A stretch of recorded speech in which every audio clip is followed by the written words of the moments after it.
Okay, to install DirMaster in Ubuntu 24.04, go to style64.org, download the program, open it with Wine Windows Program Loader. You can check or uncheck create a desktop shortcut. That didn't work for me. And then click Next, then click Install. When it's finished, you can launch it. And with DirMaster, you can go up to Disk, click Open,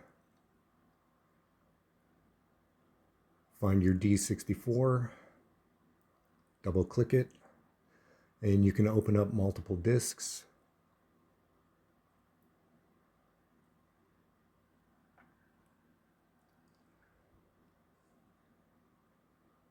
Another way to start DirMaster is with Q for Wine.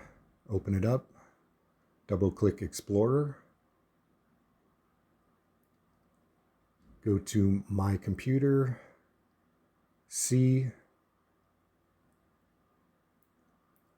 Program Files x86, Style, DirMaster, and double click DirMaster.exe.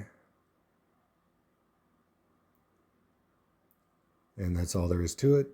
Thanks for watching.